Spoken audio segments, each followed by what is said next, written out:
अस्सलाम वालेकुम। In the last lecture we discussed about हमने डिस्कस किया था about the peritonsillar abscess quinsy, और उसके बाद हमने स्टार्ट किया था कि जो स्पेसेस होती हैं वो नेक की किस तरह से बनती हैं। Skin, superficial fascia, deep fascia की फर्दर हमने लेयर्स देखी थी कि वो होती है investing layer, pretracheal, prevertebral, buccopharyngeal fascia, और उनके दरमियान में हमने स्पेसेस देखी थी which were the actually the retropharyngeal, parapharyngeal space, danger space and the pre vertebral space. हमने देखा था कि वो किस तरह से बन रही होती हैं। ठीक है, अब ये जो बाहर वाला प्लेटिज्मा मसल है इसको कौन सी लेयर कवर करेगी? Superficial layer. ठीक है, सुपरफिशियल फेशिया। ठीक है, ये कौन सी है? Investing fascia. डीप फेशिया की जो सुपरफिशियल लेयर है, जो इन्वेस्टिंग फेशिया है, वो है ये। ठीक है, और मैंने आपको बताया था कि वो कौन से मसल्स को कवर करी होती है? ट्रेपीजियस और स्टर्नोक्लीडोमास्टॉइड को। तो इस तरह से जहाँ पे वो मसल्स आते हैं वहाँ पे वो जाके स्प्लिट हो जाती है। फॉर एग्जांपल ये ब्लू कलर की आ रही थी, अब यहाँ जाके स्प्लिट हो जाएगी, फिर आगे ऐसे डिवाइड होगी, फिर जहाँ पे वो मसल आगे स्प्लिट हो जाएगी। इस तरह से इन्वेस्टिंग फेशिया होता है जो इन मसल्स को कवर कर रहा होता है। ठीक है, उसके बाद आती है हमारी डीप में फर्दर इन्वेस्टिंग फेशिया के बाद जो ट्रैकिया और एसोफेगस को कवर करी होती है। This is your trachea, this is your oesophagus. ठीक है, और साइड में ये थायरॉयड ग्लैंड है। ठीक है, और आगे ये थोड़े से मसल्स हैं। इन सबको कौन सा फेशिया कवर कर रहा है? Pre tracheal fascia. ठीक है, ये वो फेशिया जो मैं आपको बता रही थी। उसके बाद आता है हमारा pre vertebral fascia. Pre vertebral fascia ये देखें, ये हमारा किसके दरमियान में होता है? मैंने आपको बताया था जो हमारी होती है प्री वर्टिब्रल फेशिया, सॉरी, किसको कवर कर रहा होता है? हमारे सारे वर्टिब्रा को। क्या वर्टिब्रा को कवर कर रहा होता है। अब हम बात स्टार्ट करते हैं आपकी बुक की पिक्चर से। ठीक है, यहाँ पे ये जो पिंक कलर का आपको शो किया हुआ है ना, दिस इज़ द टॉन्सिल। ठीक है, उसके गिर्द जो है क्या है? कैप्सूल है टॉन्सिल का। ठीक है, this is the capsule of the tonsil, और इसके दरमियान में जो स्पेस होती है इसको हम पेरिटॉन्सिलर स्पेस कहते हैं, जो टॉन्सिल और उसके कैप्सूल के दरमियान में होती है, मतलब टॉन्सिल्स के बाहर की तरफ होती है ना स्पेस, उसको हम पेरिटॉन्सिलर स्पेस कहते हैं। हाँ, वहाँ पे होती है ये स्पेस। उसके बाद जो है आ जाएगी ये आपको बिल्कुल जो दिखाया हुआ है पीछे की तरफ, दिस इज़ द बैक्टीरिया कह रही हूँ, वर्टिब्रा। ठीक है, वर्टिब्रा, इसके आगे कौन सी होती है? प्री वर्टिब्रल फेशिया होता है, ये वाला जो ड्रॉ किया हुआ है। प्री वर्टिब्रा के आगे कौन सा होता है? एलर फेशिया होता है। ठीक है, एलर फेशिया और जो हमारा प्री वर्टिब्रल फेशिया होता है उसके दरमियान में कौन सी स्पेस होती है? डेंजर स्पेस होती है।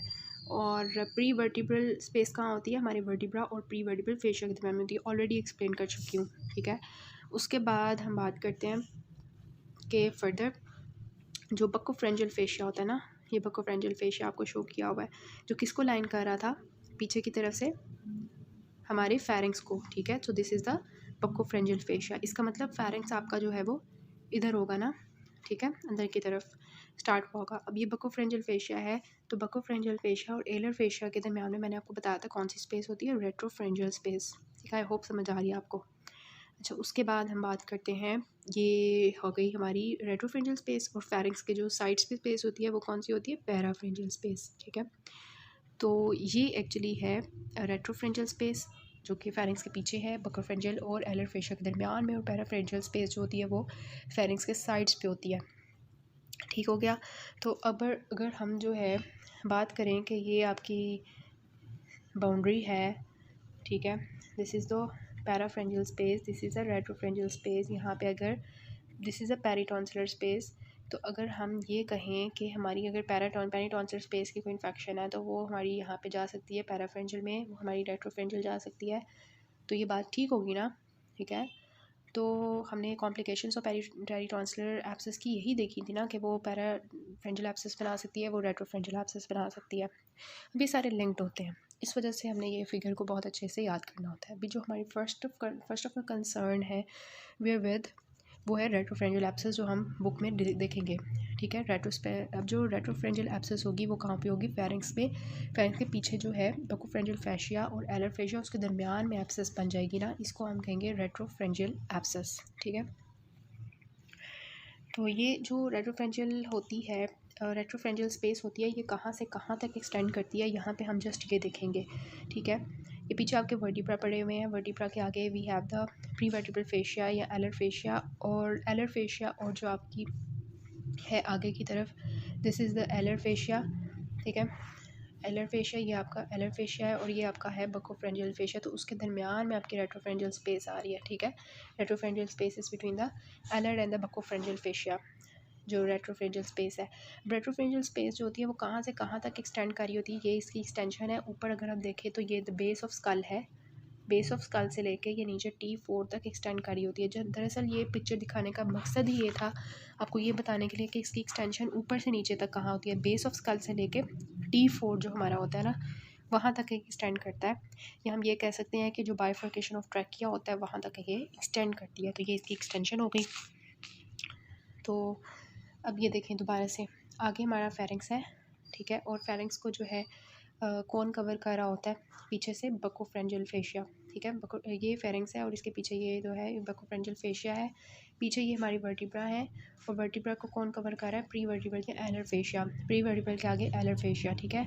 अब जो बकोफ्रेंजियल और हमारे एलर फेशिया के दरमियान में जो स्पेस है उसके बारे में हम डिस्कस कर रहे हैं, that is the retropharyngeal space. और ये जो ब्लैक कलर के आपको डॉट्स नज़र आ रहे हैं, these are actually the retropharyngeal space में लिम्फ नोड्स हैं, ठीक है।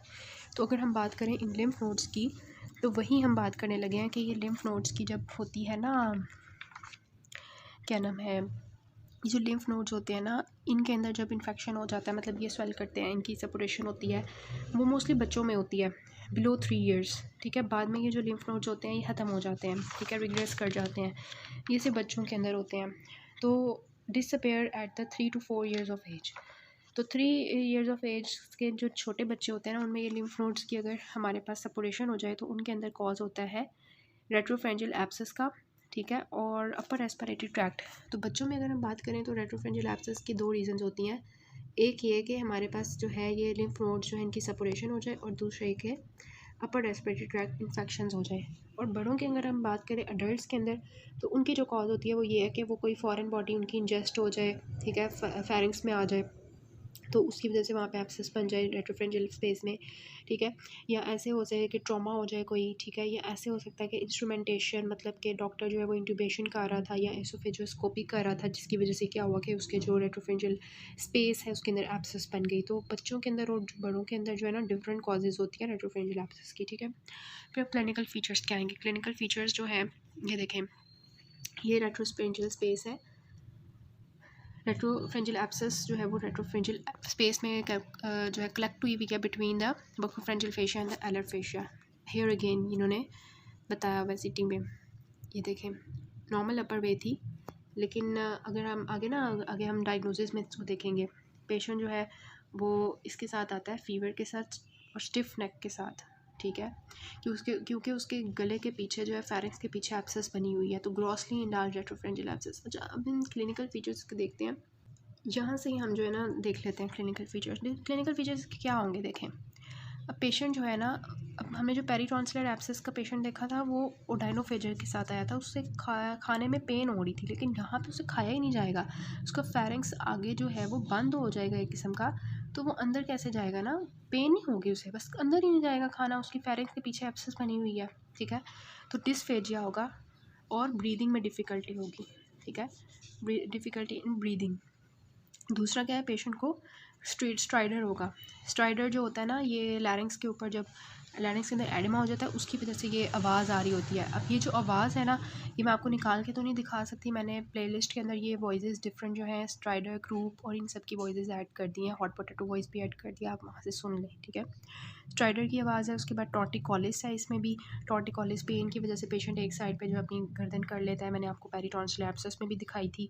और bulge in the posterior फ्रेंजियल wall, आप जो है ना डायग्नोज करते हो इसको, रेट्रोफ्रेंजियल जो एब्सेस होती है इसको आप इसी तरह डायग्नोज करते हो कि जो पोस्टीरियर फ्रेंजियल वॉल होती है ना, उसमें जो है बल्ज बना होता है एक, ठीक है। तो सिनेरियो में यही आता है कि bulge is seen in the posterior फ्रेंजियल wall, ठीक है।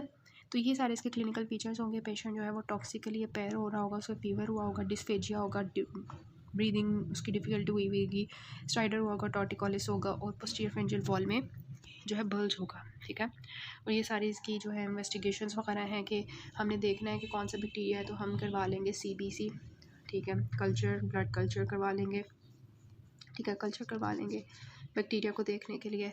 और इसके अलावा हम जो है लैटरल व्यू लेंगे, अपनी जो है इसका एक्सरे लेंगे। ये देखें, ये इस तरह से मैंने आपको ये दिखाया, लैटरल व्यू में आपको रेट्रोफ्रेंजियल एब्सेस जो है वो लैटरल एक्सरे में नज़र आएगी, ठीक है, कि वर्टिब्रा के आगे आपको जो है स्वेलिंग नज़र आएगी, ठीक है, ऐसे इस जगह पे ऐसे करके ना इस एरिया में फेरिंग्स के पीछे जो है रेट्रोफरेंशियल एब्सेस जो है आपको नज़र आ रही होगी। ठीक हो गया, ये था आपका। अच्छा, इसको हम ट्रीट कैसे करेंगे?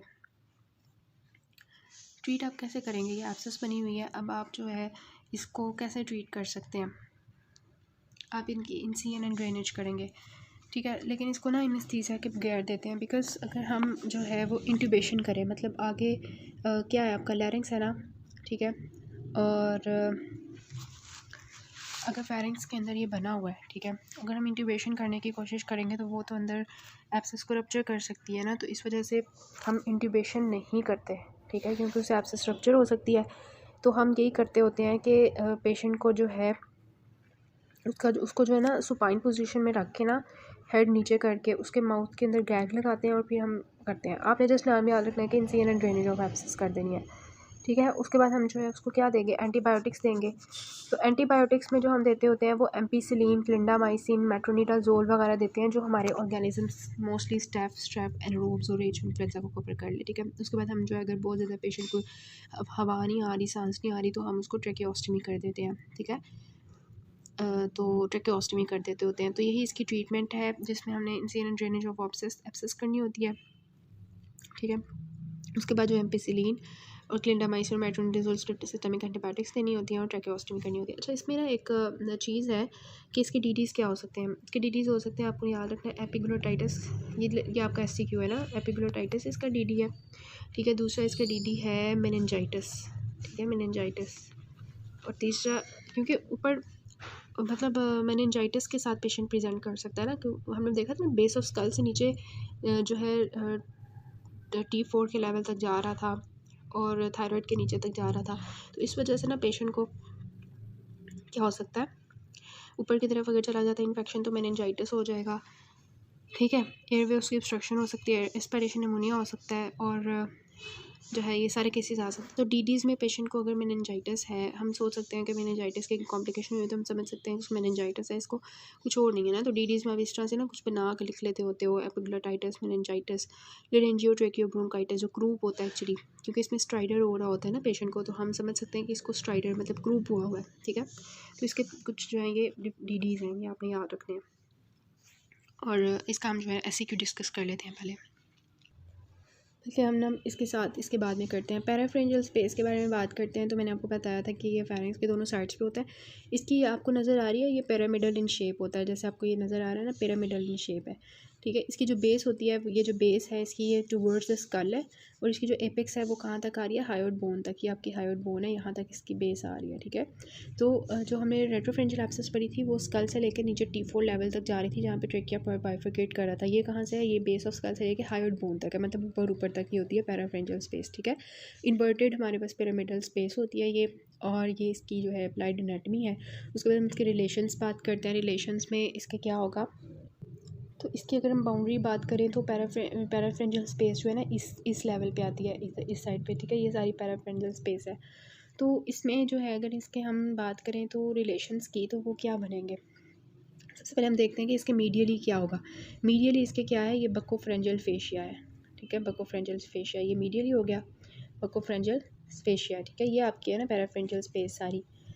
तो ये बकोफ्रेंजियल फेशिया जो है इसके मीडियली है, और पोस्टीरियरली इसके क्या है, प्री वर्टिब्रल फेशिया है, ठीक है। ये पोस्टीरियर है, ये मीडियल है। उसके बाद हमारे पास आता है लैटरल। लैटरली आपके पास क्या है, लैटरली ये आपके पास क्या है, पैरोटिड ग्लैंड है, ठीक है। और ये आपके सारे मसल्स हैं, ठीक है।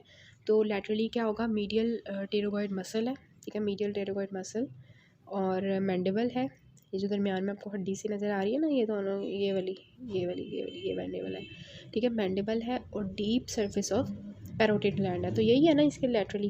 और ये आपकी स्पेस है, ये दरमियान में ये वाली सारी स्पेस है ब्लू कलर की जो मैंने मार्क की है।